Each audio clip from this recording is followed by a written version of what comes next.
Hi guys, I'm Aussie Villain. I do daily Football Manager content, but today we are going to be having a look at individual player training. So that's something you're interested in. Make sure you hit like, subscribe if you're new, of course, and let's get down to things. Now, there is an individual training tab under the training tab. I don't know. But to be honest, I mean, it's there. This is one way to find it. The way that I prefer to do individual training, though, given that you're going to generally be looking at players individually, this is obviously good because you can just click through and see all your players and things you might want to do. But as another option, if, say, for example, you go to the tactics screen, you click on the player under development, you can go to training. And it brings you up sort of into their individual, sort of their training screen as well, which is the way I personally prefer to do it. But, you know, there's two different ways to get here, basically. Now, individual training, okay, so let's start with these little icons over here now that's possibly behind my head. So I should probably move my head. There we go. So there's different roles that you can see here. So if you wanted to try and train them in a different position, then this is where you would do it. Now, you can see here we've got a left-sided inverted winger. It sort of highlights the stats or the attributes, I should say, that are needed for that position. So if you were looking at what other positions you could put them into, if you go to that, I mean, we're not going to be actually doing this, but it sort of highlights the positions that it highlights the attributes that you need for that position. So this guy would be a terrible right back, basically. So we don't want to be doing that.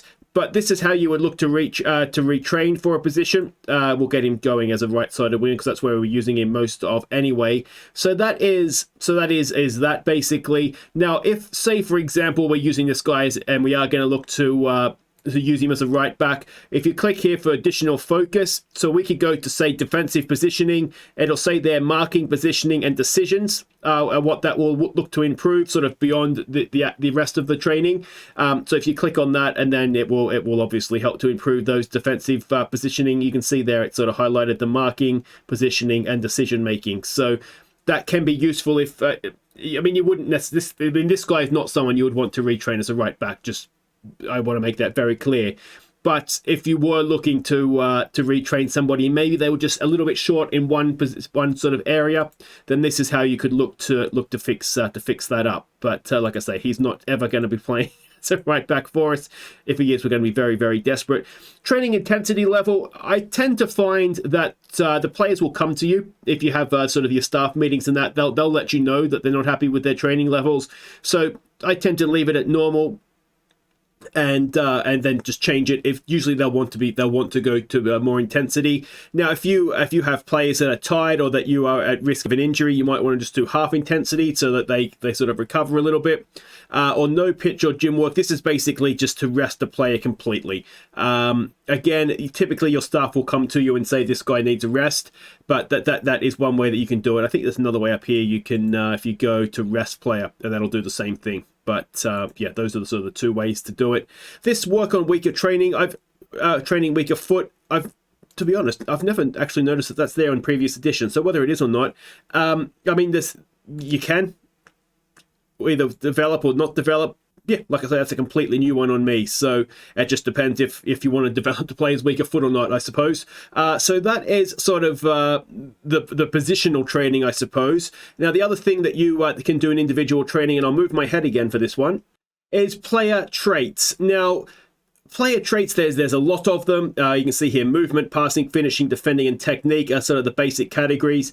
And you can pretty much train anything. So these are the player traits here. Some players will have them when they start.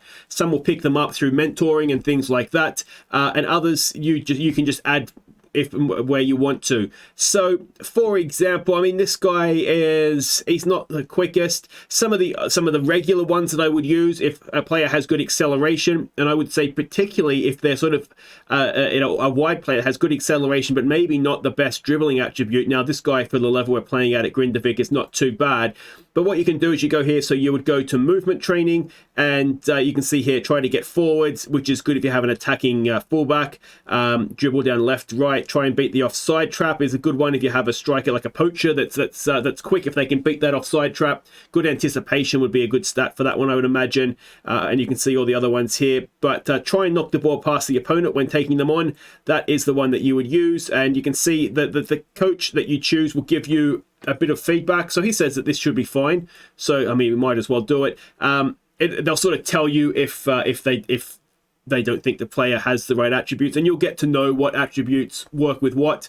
Now, another attribute, I think, trait that is worthwhile doing. So yeah, a good attribute for strikers, and again, this guy maybe not the best example, but we are playing at a fairly low level in Icelandic second-tier football. But if you go to finishing training and place shots, yeah, start coaching to place shots in the corner of the net. So you can see there it says that he's not really suitable. So just trust their opinion for the most part, unless you really think so. What they typically will want is composure, finishing, and technique, and he's not particularly high in any of those stats. So it's worthwhile just having a look through all the different things, and it's a good way to get a player that has a really strong point, to get them to be able to exploit that a little bit more than they would do just generally speaking. So yeah, there we go. I mean, I don't know what else we could use as an example here, but defending, you've got things like diving into tackles and whatnot. So if they're a good tackler, you might want them to dive in tackles. If they're not a good tackler, you might want them to stay on their feet.